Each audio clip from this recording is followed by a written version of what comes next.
अस्सलाम वालेकुम। ठीक है, चलिए हम क्वेश्चन पेपर सॉल्व। ठीक है, हमारा सिलेबस कंप्लीट हो चुका है साइकोलॉजी का, और अब हम इम्तिहान की तैयारी कर रहे हैं। और इस हवाले से मैं आपसे बता भी चुका था कि हमारा टीएमए कितने परसेंट होता है ना, और जो पब्लिक एग्जामिनेशन होता है वो कितने परसेंट का होता है।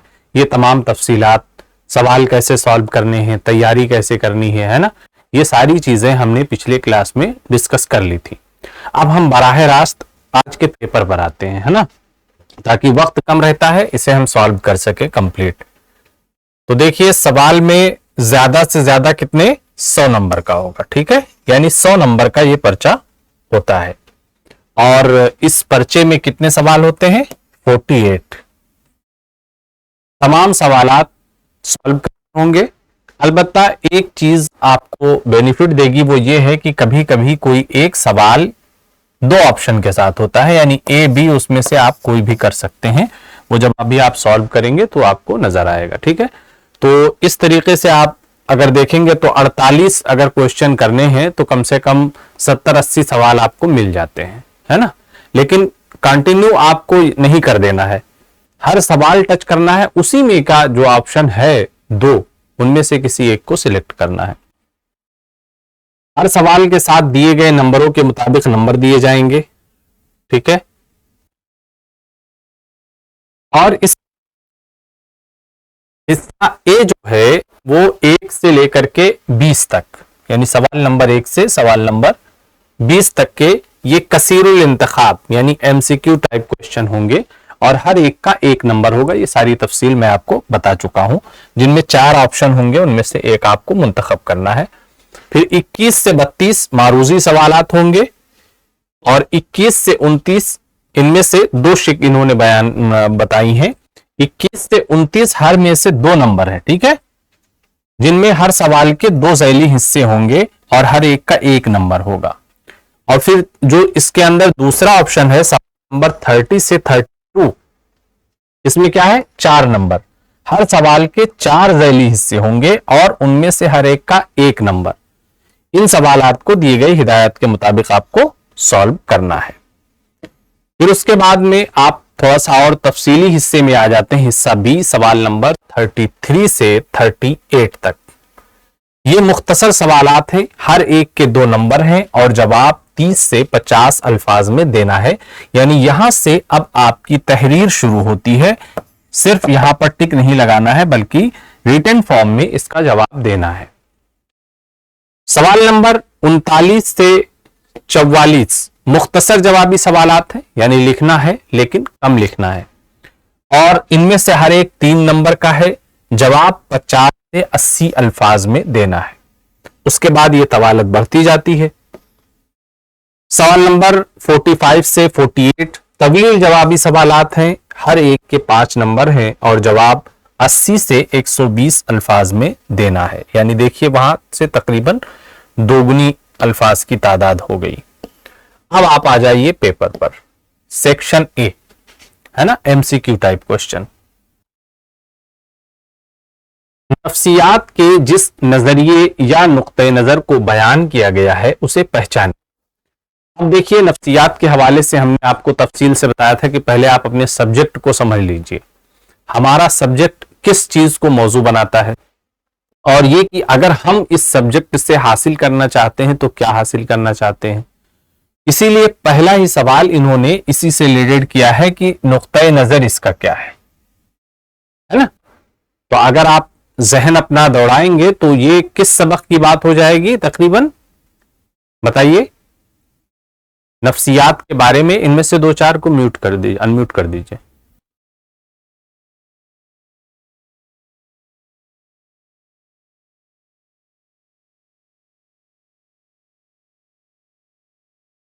बताइए, कौन बताएगा? नफ्सियात के हवाले से किस चैप्टर में बात की गई है, इसके तारुफ के हिस्से में।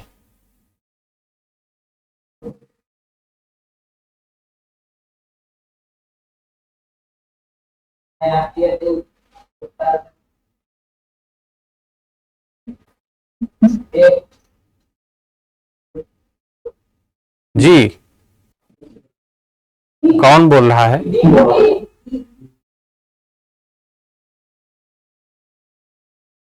हाँ बोलिए बोलिए, बिला तकल्लुफ बोलिए।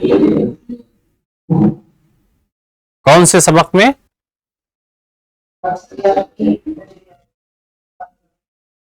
नफ्सियाती नुक्ते नजर। टाइटल क्या है सबक का? यही टाइटल है। अफजल वो सारी जो है वो लिस्ट खोल करके रखना, फहरिस्त वाली।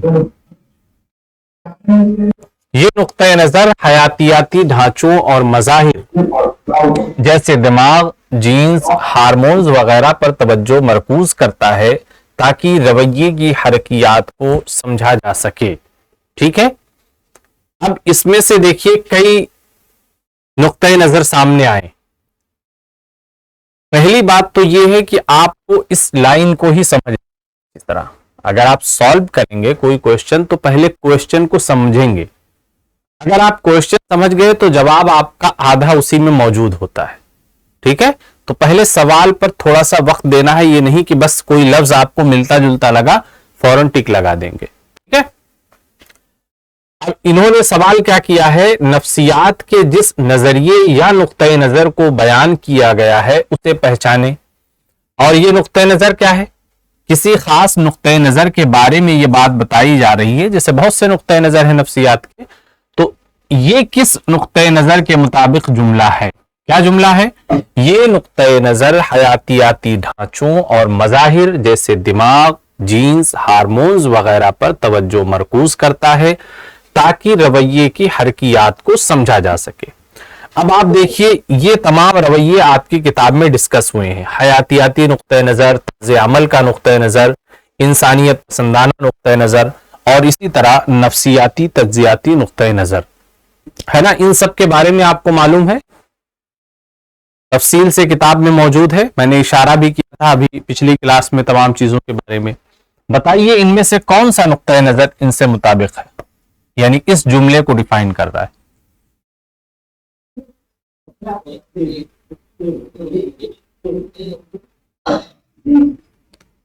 मदरसा इस्लामिया वक्फ, बताइए। आप अनम्यूट कीजिए खुद को।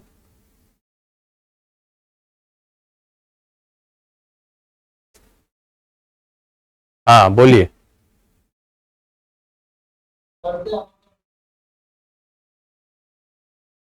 अमल का नुक्ता नजर, अच्छा ठीक है। और कौन इनकी बात से इत्तेफाक रखता है?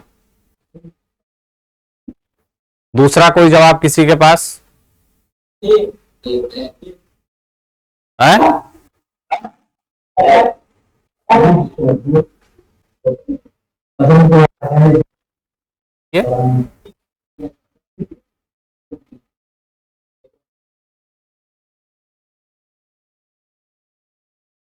बताइए किसी का कोई जवाब।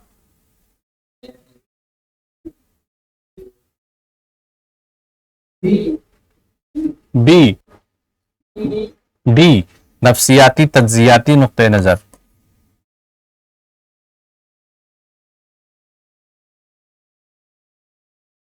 और बताइए कोई।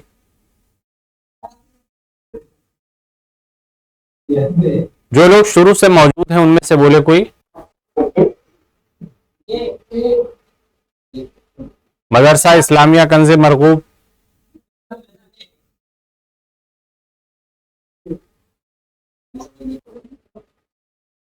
ए भी किसी ने कहा है। ठीक है, अब सी ही बचा है, ये किसे लग रहा है बताइए।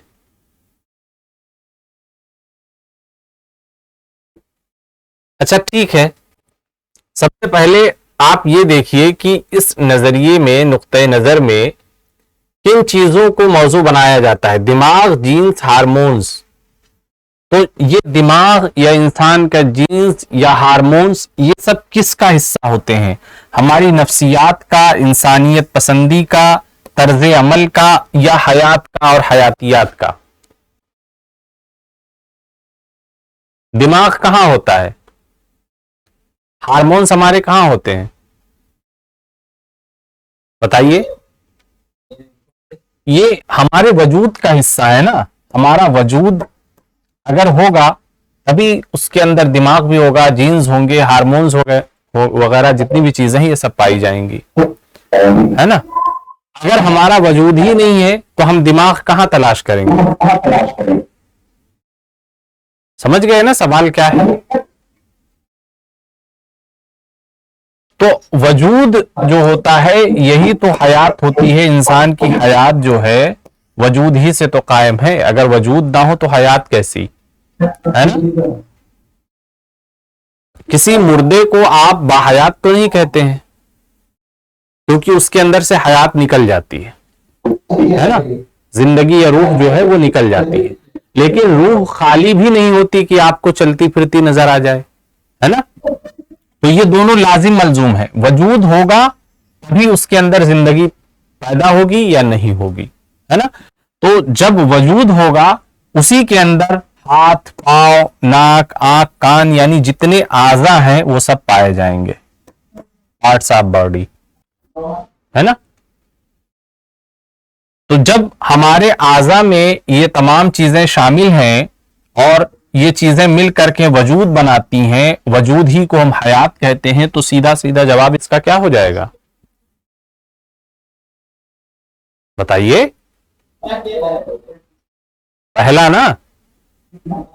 हाँ, तो फिर इतना कंफ्यूज मत होइए।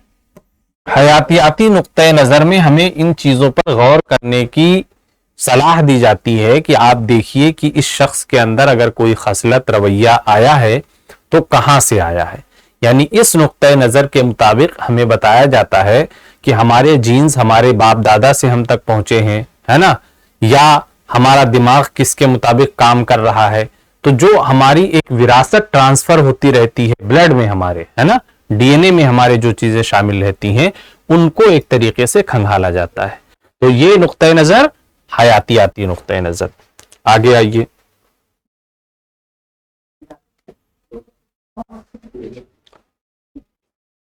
शख्सियत की पैमाइश को पहचाने जो गैर या मुबहम मुहर्रिकात का इस्तेमाल करती है। इस तकनीक का बुनियादी मफरूजा यह है कि अफराद अपने लाशऊरी ज़रूरियात, ख्वाहिशात, जज्बात को मुबहम मुहर्रिकात पर मुंतकिल करते हैं। हालात की पैमाइश, खुद रिपोर्टिंग की पैमाइश, मुशाहिदाती पैमाइश, प्रोजेक्टिव पैमाइश।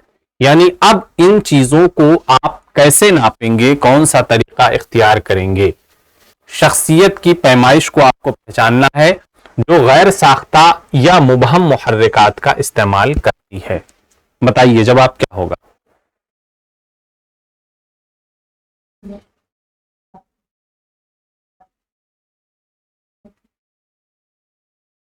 बताइए, जल्दी बताइए, बोलिए आप लोग फौरन फौरन, जवाब तो हम बताएंगे।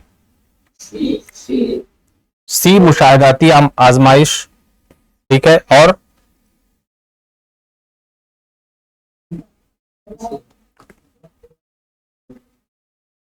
और किसी को कुछ लग रहा है? बताइए। सबसे पहले आप इन चीजों पर गौर कर लिया कीजिए कि इसमें कहा क्या जा रहा है। ये जो तकनीक इस्तेमाल की जा रही है इसके बारे में इन्होंने पहले ही बता दिया है।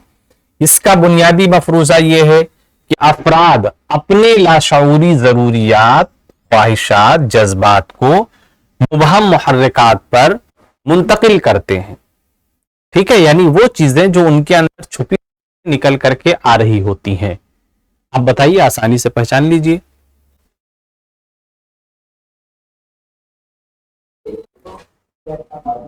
बताइए। हालात की पैमाइश, खुद रिपोर्टिंग की पैमाइश, मुशाहिदाती पैमाइश, प्रोजेक्ट पैमाइश। देखिए प्रोजेक्ट का यहां पर कोई ताल्लुक नहीं है, इसलिए ये तो पहले ही कट जाएगा, ठीक है।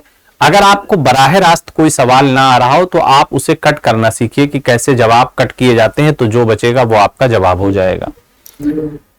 मुशाहिदे का भी देखिए इसमें दखल है, इसलिए अभी हम इसे कट नहीं करेंगे। खुद रिपोर्टिंग की पैमाइश का भी इसके अंदर दखल है, यानी इंसान अपने बारे में बता रहा है।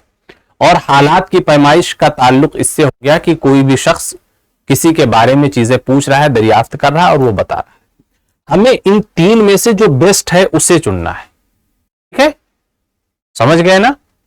यानी जहां पर लाशऊरी जरूरियात, ख्वाहिशात, जज्बात को मुबहम मुहर्रिकात पर मुंतकिल करते हैं। अब मुबहम मुहर्रिक क्या है?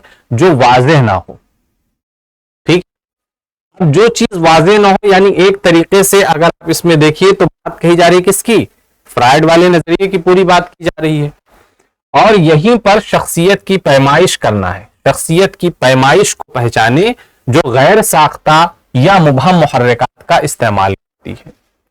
तो आप बताइए कि इनमें से मुबहम मुहर्रिकात किसके लिए इस्तेमाल किए जाते हैं? हालात की पैमाइश, खुद रिपोर्टिंग की पैमाइश, या फिर मुशाहिदात की पैमाइश के लिए? बताइए।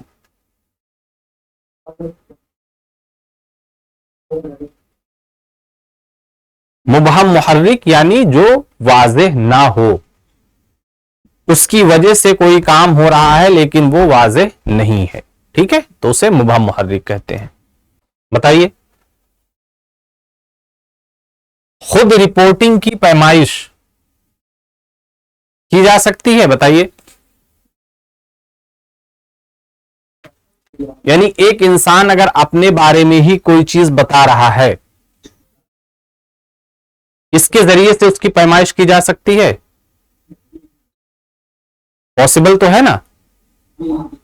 लेकिन मुहर्रिकात उसके मुबहम है या क्या है, इसका अंदाजा नहीं किया जा सकता। हालात अलबत्ता जब हम देखते हैं, हालात का ताल्लुक चूंकि किससे होता है? किसी फर्द से नहीं होता है।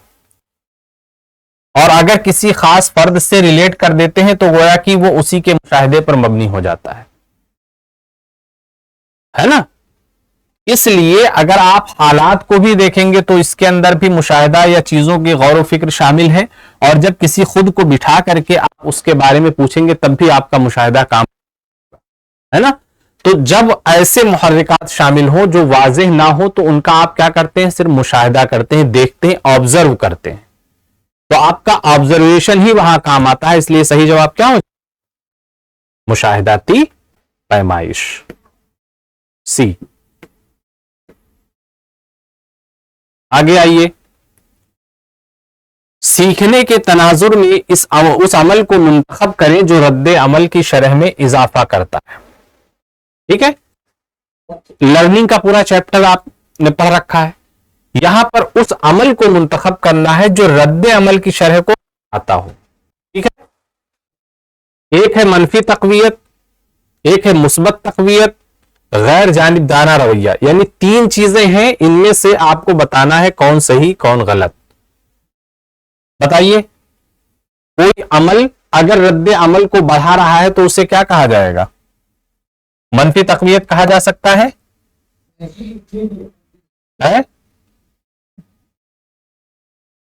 बताइए। पॉसिबल है ना? मुस्बत तकवीयत बताइए। पॉसिबल है? गलत है? अच्छा चलो इसको मार्क करते हैं। गैर जानिबदाना रवैया, ये क्या है? ये सही है गलत है? बताइए। अगर कोई अमल रद्द अमल को बढ़ा दे तो उसका रवैया कैसा होगा? गैर जानिबदाराना होगा या जानिबदाराना?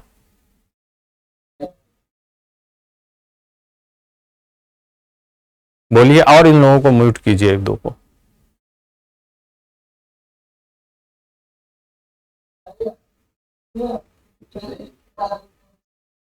सही कौन कौन कह रहा है? हाथ उठाइए।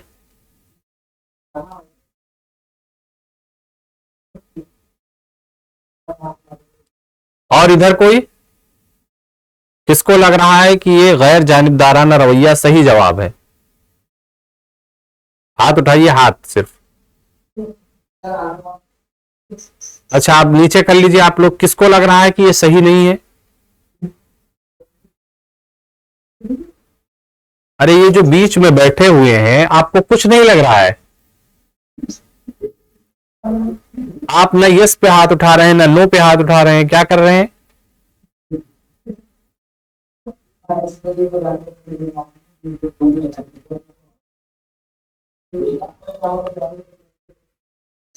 मदरसा इस्लामिया वक्फ, मदरसा कंजे मरगूब, मदरसा फैजुल उलूम, है ना।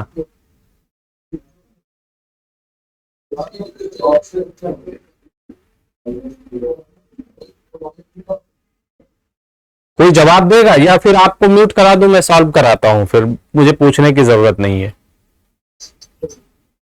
बताइए। देखिए, अगर हम एक बॉल को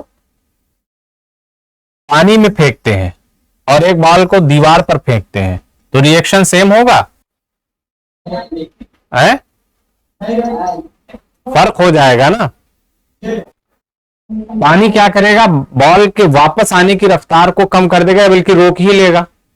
ठीक है, अगर पानी में हो तो बॉल उसी पे रुक जाएगी, दीवार पे मारेंगे तो वापस आएगी। तो यहां पर इन दोनों ने किसी रवैये को तो इख्तियार किया है ना, चाहे वो रोका है और चाहे वापस फेंका है।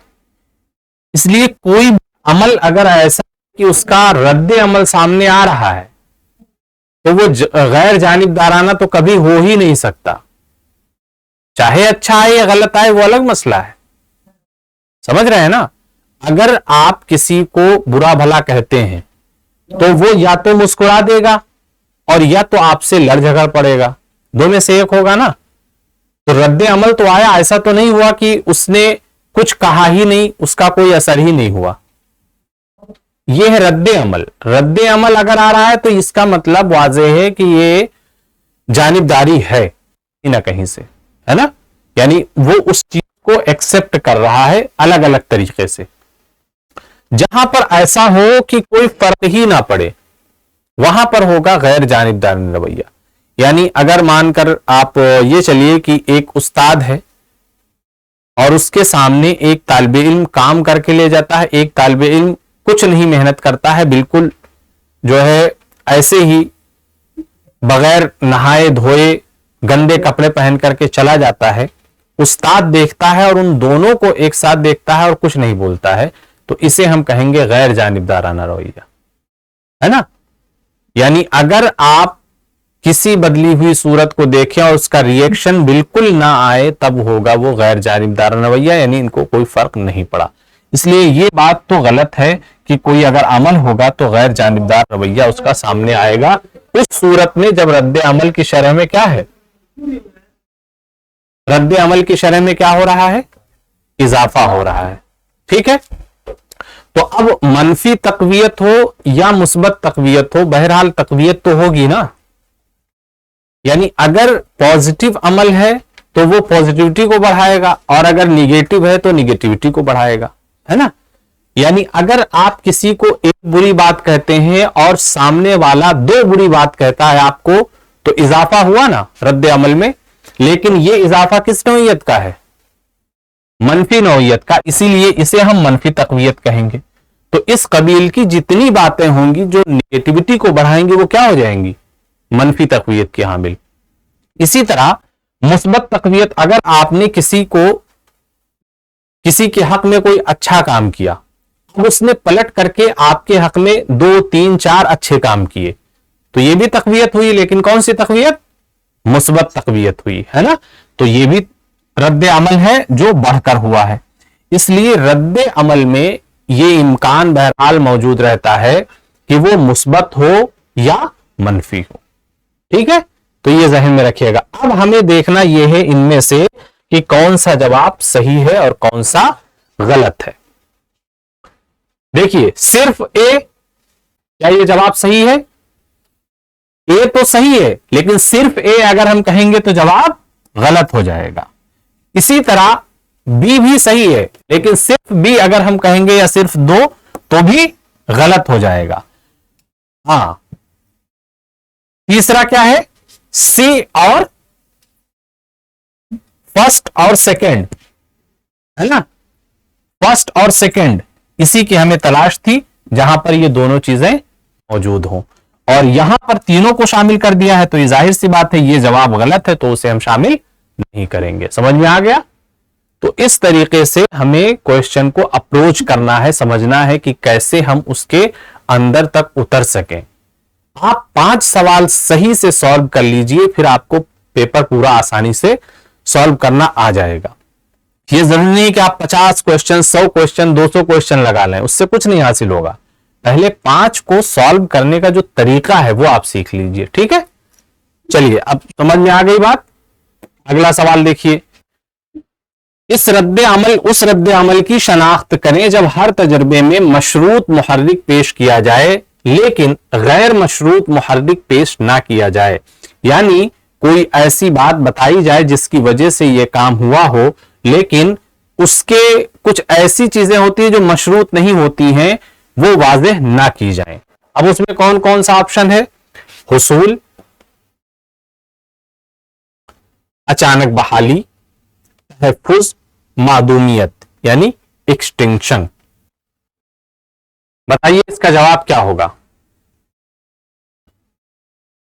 रद्द अमल की ही बात की जा रही है।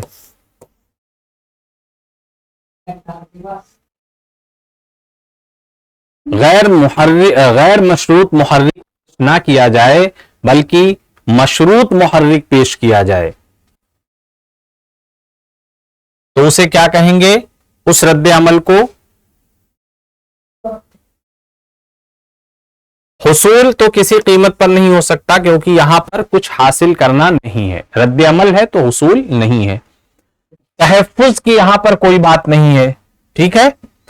और मादूमियत यानी सारी चीजें खत्म हो जाए, ऐसा मुमकिन नहीं है। यानी आप कोई बात अगर सुन रहे हैं, रद्द अमल आपका आ रहा है, तो मादूमियत तो है ही नहीं।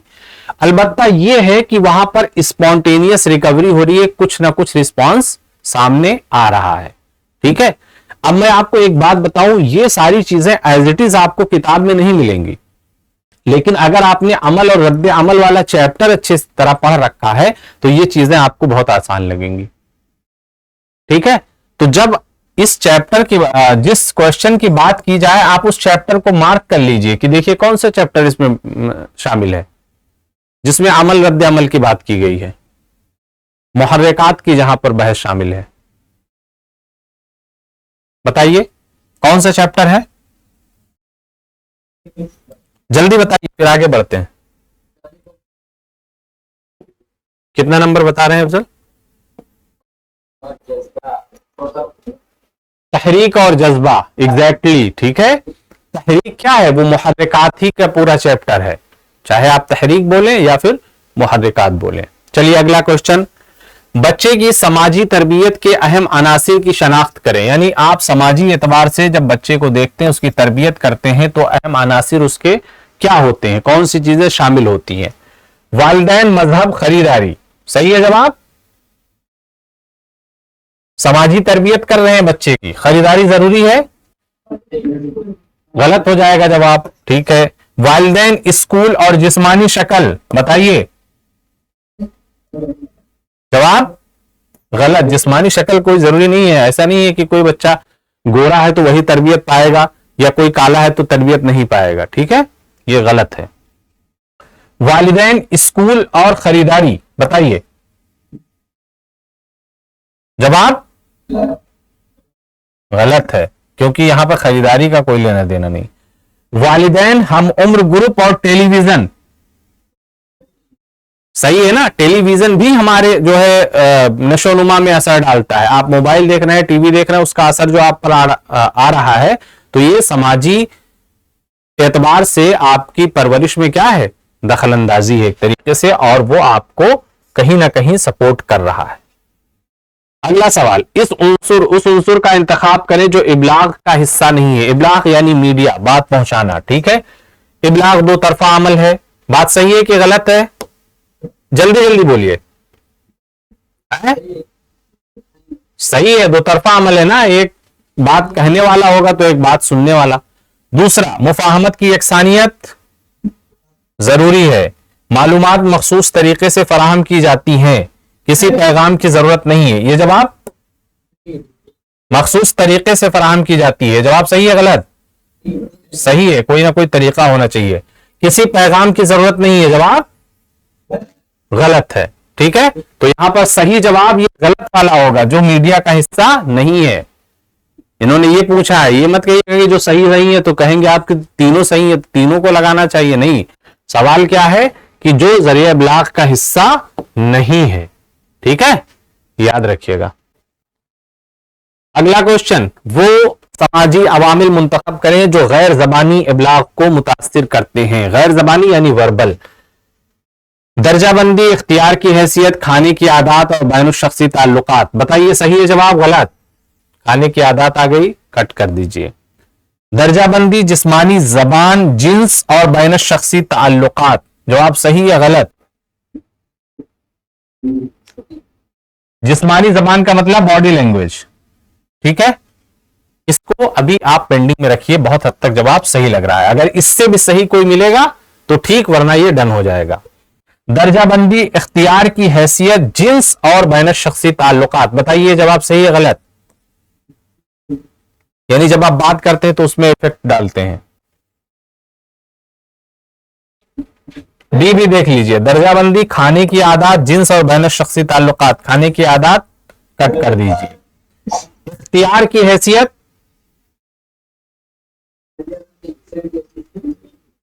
इख्तियार की हैसियत क्या होती है बताइए।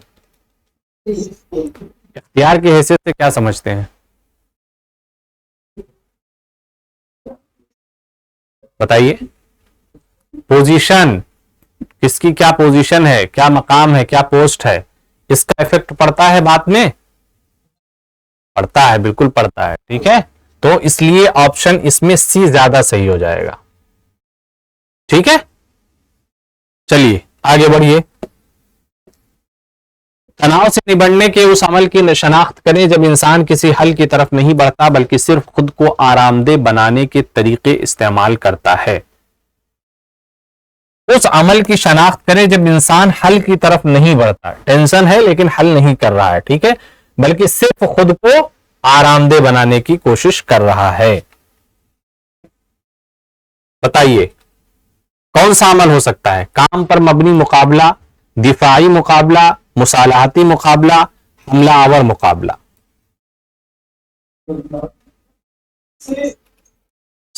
सी मुसालहती मुकाबला। बहुत हद तक के जवाब सही है। और कोई बताएगा कुछ। देखिए दिफा तो वो कर नहीं रहा है, ठीक है, तो ये जवाब गलत है। काम पर अपनी तवज्जो ही नहीं है तो काम पर मबनी मुकाबला क्या करेगा, ये भी गलत है। हमलावर मुकाबला, ये भी नहीं, ऐसा नहीं है कि कोई सूरत पेश आई है तो वो हमलावर हो रहा है, इसलिए वो मसलहत से काम ले रहा है, आराम से है, उसको लेजी बना रहा है नहीं, ये रवैया उसका, तो मुसालहती मुकाबला हो जाएगा उसका। अगला, इज़्दिवाजी जिंदगी में मुश्किलात को किस किस्म के दबाव के तौर पर दर्जाबंदी किया जा सकता है। बताइए। बड़ा जिंदगी का वाकया, रोजमर्रा की झंझट, तवील मुद्दती किरदार की कशमकश, सदमा। शादी क्या है बताओ, इनमें से क्या सही जवाब है? हैं? बी रोजमर्रा की झंझट।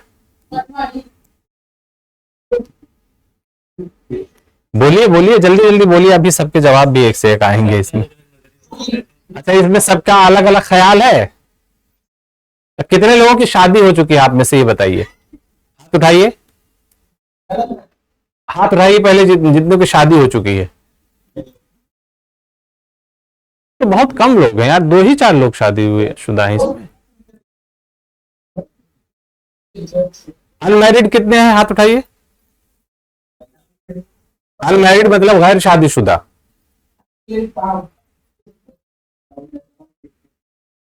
एक बड़ी तादाद है जो न शादीशुदा है और न गैर शादीशुदा है।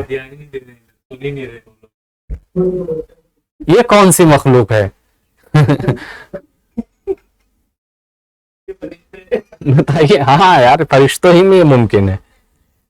तो बताइए, ये जो शादी होती है आपकी, इससे क्या होता है? कोई सदमा लग जाता है, तवील मुद्दती किरदार की कशमकश पैदा हो जाती है, रोजमर्रा की झंझट हो जाती है, या जिंदगी में कोई बड़ा वाकया हो जाता है?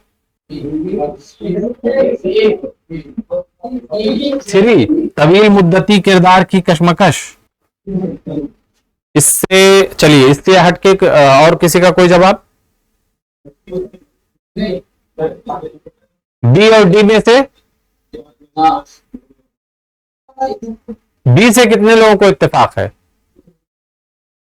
किसी को हाथ उठाइए। रोजमर्रा की झंझट नहीं, चलो ये कट कर दो। यानी शादी के तई आप लोग काफी वफादार हैं। सदमा, सदमा भी नहीं आएगा, ठीक है। अब बचा है ए और सी। ए किसी को लगता है जिंदगी का बड़ा वाकया है? किसी को लगता है? अच्छा भाई, आप बच्चे से, यानी एक कह सकते हैं एक तरीके से कि आपकी लाइफ बिल्कुल सिंगल थी, आप डबल हो रहे हैं, और ये आपकी जिंदगी का बड़ा वाकया नहीं है। इससे बड़ा क्या आपकी जिंदगी में वाकया आता है? खतना होता है तब। है? आप अपनी जिंदगी, जाती जिंदगी की बात हो रही है यहाँ पे। आपकी जिंदगी का क्या है? हकीका हो या खतना हो, ये सब जो है बड़े वाकये हैं भाई। शादी से बड़ा वाकया क्या हो सकता है कि वहीं से आपको बच्चे आपके होंगे, आपका घर बनेगा, परिवार बनेगा। इससे बड़ा वाकया क्या है जाती जिंदगी का? ये सबसे बड़ा वाकया होता है शादी इंसान की जिंदगी का, ठीक है। जॉब वगैरह वो सब तो अलग चीजें हैं, लेकिन जाती जिंदगी का बहुत बड़ा वाकया इज़्दिवाजी जिंदगी है। इसलिए यही जवाब सही है। और रोजमर्रा कश्मकश क्या है? कश्मकश अगर आप मान रहे हैं तो वही हो गया ना कि आप लड़ाई झगड़े को और या झंझट को प्रमोट कर रहे हैं, या वही कह रहे हैं कि हाँ, हम इस चीज को मानते हैं कि रोजाना कश्मकश रहती है। बताइए, इतनी सिंपल सी बात है और इसमें इतना वक्त लगा दिया। शादी के बारे में फोकस किया गया था कि यह जिंदगी का बड़ा वाकया है, क्योंकि इसमें किरदारी एतबार से भी तब्दीलियां आती हैं। समझ रहे हैं?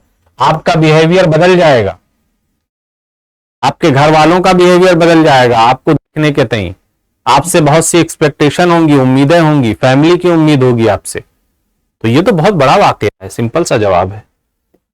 चलिए अगला क्वेश्चन। जसप्रीत के अगले हफ्ते इम्तिहान है, एक एग्जाम्पल है, ठीक है, और उसने अभी तक पढ़ाई शुरू नहीं की है। वो बहुत ज्यादा दबाव और बेचैनी महसूस कर रही है। उसे इस सूरत हाल में किस किस्म के मुकाबले का इस्तेमाल करना चाहिए? यानी एग्जाम प्रेशर है। बताइए, सिर्फ मसले पर मबनी मुकाबला, सिर्फ जज्बात पर मबनी मुकाबला, मुसालहती मुकाबला, मसला और जज्बात दोनों पर मबनी मुकाबला, क्या सही है जवाब? डी। डी कितने लोगों ने कहा? हाथ उठा दिया कीजिए फौरन, ठीक है। क्या मुसालहती मुकाबला हो सकता है? जज्बात पर मबनी मुकाबला, मसले पर मबनी मुकाबला। डी जवाब ज्यादा सही है, ठीक है, क्योंकि यहां पर देखिए आपके जज्बात ही होते हैं जो आपको बेचैन कर रहे होते हैं। तो थोड़ा जज्बात पे आप कंट्रोल करेंगे और जो मसला दरपेश है उस पर भी गौर व फिक्र करेंगे। यानी हाँ, एग्जाम आ रहा है, ठीक है, ऐसा नहीं है कि ये एग्जाम जो है हमारी जिंदगी और मौत का मसला है या यहीं से हमारा जो है करियर तय होगा, ऐसा नहीं है। तो उस प्रेशर को हैंडल करने के लिए थोड़ा सा मसले पे गौर करेंगे और थोड़ा सा जज्बात पर कंट्रोल करेंगे तो चीजें बेहतर हो जाएंगी, है ना। अगला सवाल।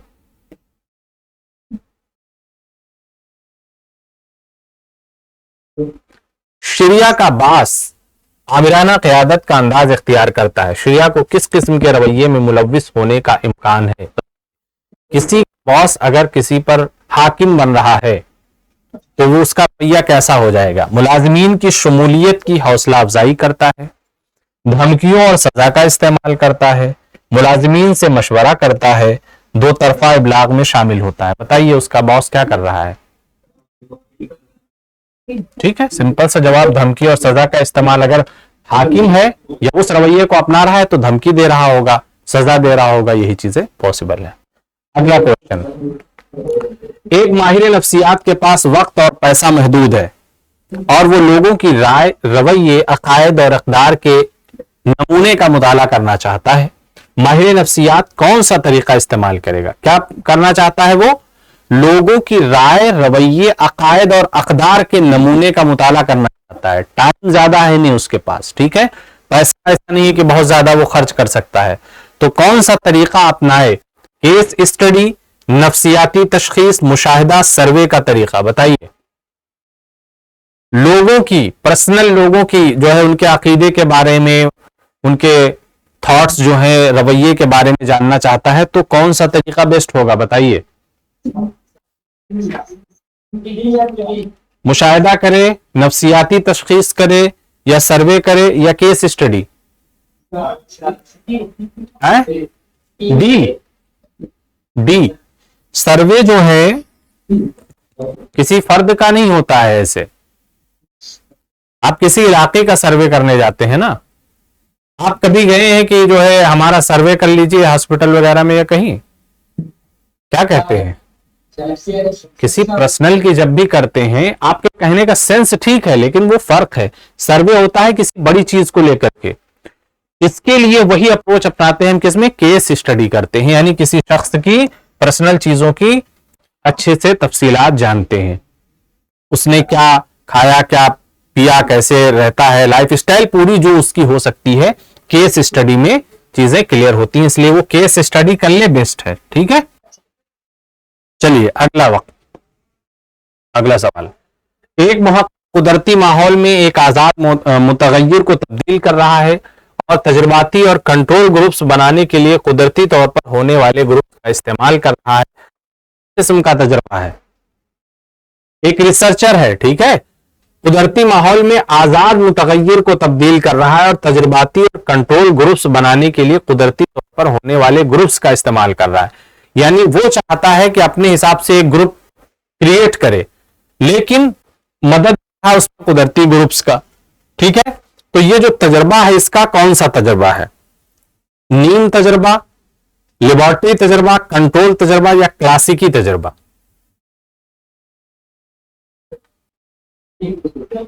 नीम का मतलब हाफ, कौसी एक्सपेरिमेंट इन्होंने लिखा है। लेबोरेटरी से बाहर की चीज है ये, इसलिए इसको तो कट कर देंगे। कंट्रोल तजर्बा, कंट्रोल हो या ना हो इसकी कोई गारंटी नहीं है। क्लासिक हो सकता है? बताइए, क्लासिक हो सकता है या नहीं हो सकता? बताइए। एक आजाद मुतगय्यर को तब्दील कर रहा है, ठीक है, माहौल में एक आजाद मुतगय्यर को तब्दील कर रहा है और तजुर्बाती और कंट्रोल ग्रुप्स बनाने, कुदरती तौर पर होने वाले ग्रुप्स का इस्तेमाल कर रहा है। यानी वो चाहता क्या है? कंट्रोल ग्रुप्स बनाए। बताइए।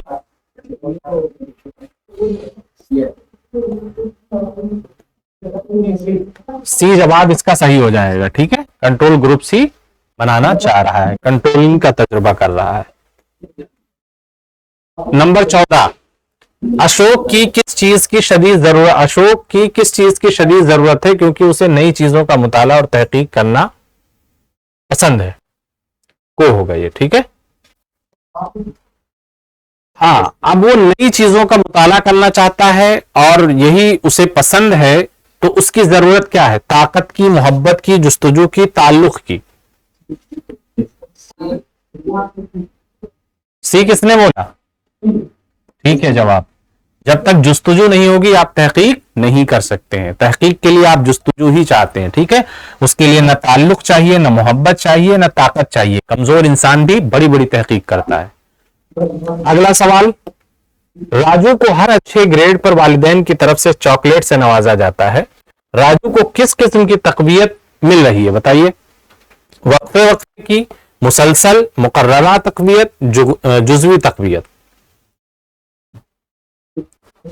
बताइए। हर अच्छे ग्रेड पर, हर अच्छे ग्रेड पर चॉकलेट मिलता है, यानी अलग अलग टाइम पे मिल रहा है ना? तो वक्फे वक्फे की तकवीयत हो रही है, या मुसलसल तकवीयत हो रही है, या मुकर्ररा तकवीयत हो रही है, या जुज़वी तकवीयत हो रही है? बताइए। ये वक्फे वक्फे की। अच्छा, और किसी का कोई जवाब?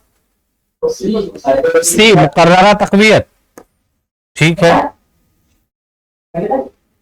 और किसी का कोई जवाब?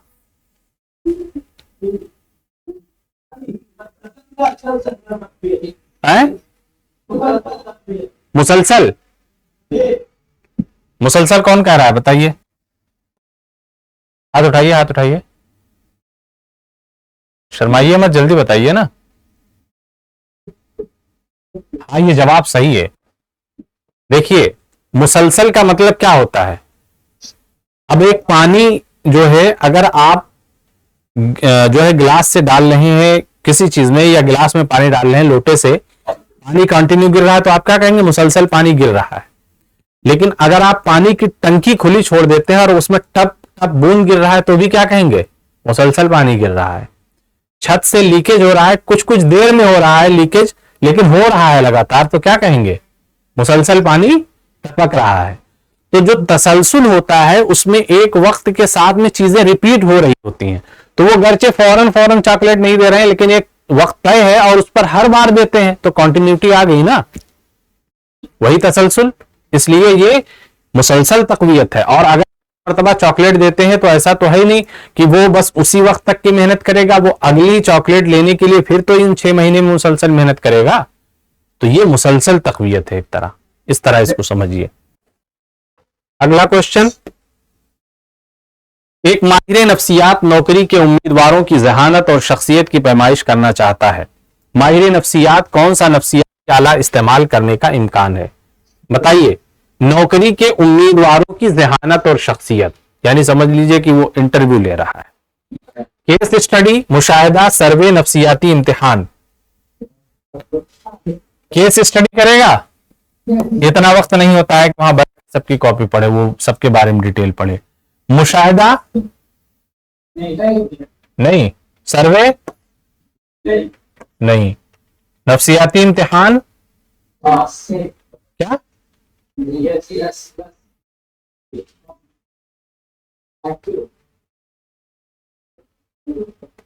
माहिर नफ्सियात क्या करेगा? नफ्सियाती इम्तिहान वहां लेकर के कुछ नहीं होगा, वहां पर सिर्फ मुशाहिदा करता है। आप इंटरव्यूअर को जब देखते हैं तो इंटरव्यूअर आपसे वहां पर कोई एग्जाम नहीं लेता, मुशाहिदा करता है। कुछ क्वेश्चन पूछेगा, उसके अंदर भी चीजें वही होती हैं उमूमी, आमतौर पर वो आपको ऑब्जर्व कर रहा होता है। ठीक है, तो यहां पर वो कोई नफ्सियाती इम्तिहान नहीं लेगा आपसे कि पूछने लगे कि साइकोलॉजी में कितने अनासिर होते हैं, नुक्ता नजर क्या है, ये बताओगा, ये सब कुछ नहीं।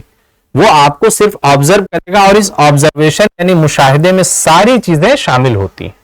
नफ्सियाती तौर पर भी देखेगा, तैयारी कैसी है वो भी देखेगा, आप काम को कितना समझते हैं वो भी देखेगा। ठीक है, सही जवाब मुशाहिदा। अगला क्वेश्चन, एक माहिर नफ्सियात बाजार में लॉन्च किए गए एक नए प्रोडक्ट के बारे में लोगों की राय और रवैये का मुताला करना चाहता है। नया प्रोडक्ट है, ठीक है, उसके बारे में जानना चाहता है। माहिर नफ्सियात कौन सा नफ्सियाती आला इस्तेमाल करने का इम्कान है, वहां पर वो कौन सा तरीका इख्तियार करेगा? नफ्सियाती इम्तिहान, केस स्टडी, इंटरव्यू। बताइए। सर्वे सिंपल सा है, ठीक है, कोई लोग अलग अलग लोगों से पूछ रहा है किसी चीज के बारे में तो सर्वे ले रहा है, जो फीडबैक आप देते हैं, है ना, कोई प्रोडक्ट आता है तो उस पर। अगला सवाल, रोहित का मानना है कि वो इम्तिहान में इसलिए नाकाम हुआ क्योंकि सवालिया पर्चा मुश्किल था। ये किसकी मिसाल है? जादुई सोच है, या बैरूनी निस्बत है, तवाहुम परस्ती है, अंदरूनी निस्बत है? बताइए, इनमें से क्या वजह हो सकती है उसके इस ख्याल की?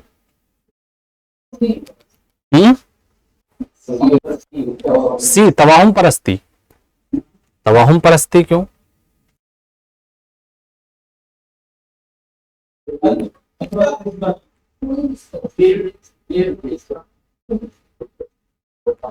बताइए, एक्सटर्नल एट्रीब्यूशन, बैरूनी निस्बत, अंदरूनी निस्बत, क्या हो सकती है?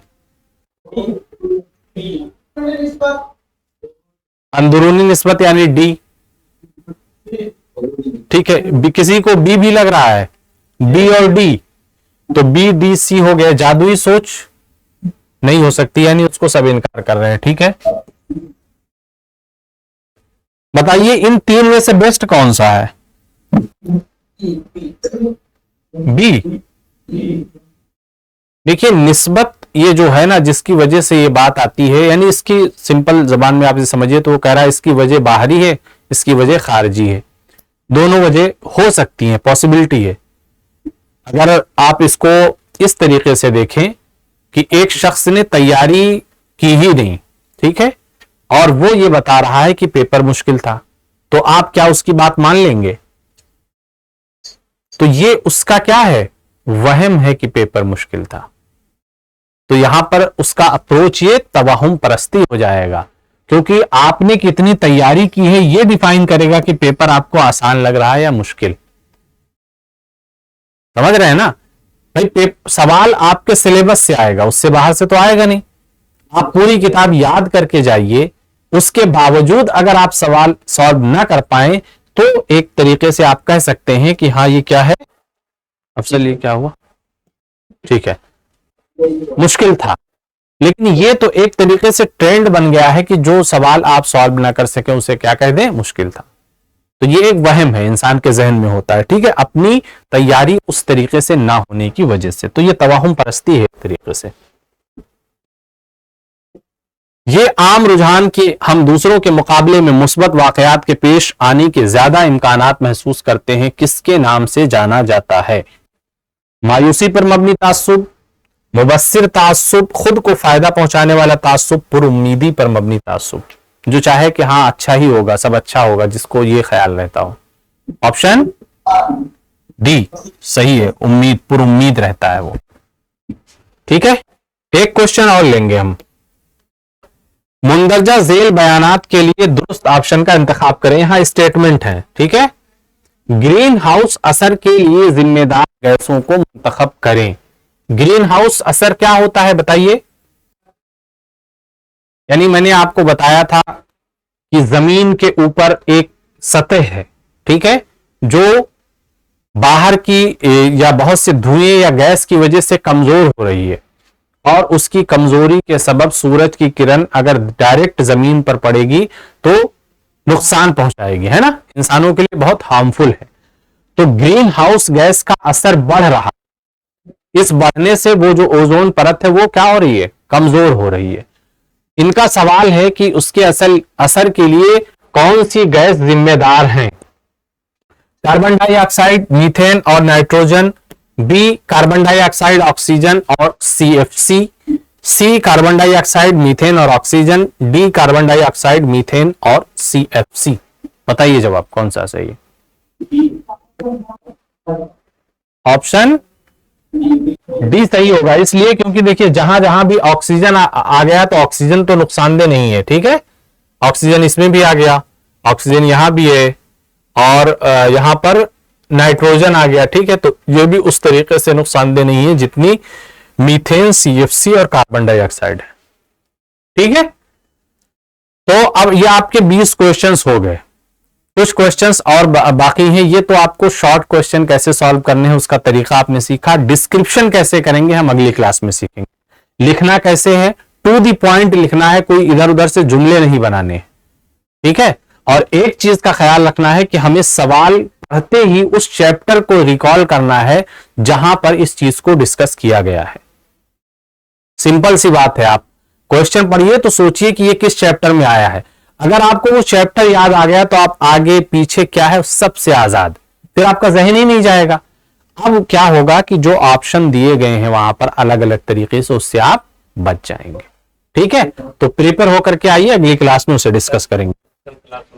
हाँ, कल ये तो अगले सैटरडे को नहीं बल्कि कल ही होगी, ठीक है, तो कल पेपर आपका पूरा फाइनल होगा, फिर उसके बाद वक्त है नहीं, तैयारी कीजिएगा, ठीक है, तैयारी करके आइए। खुदा हाफिज।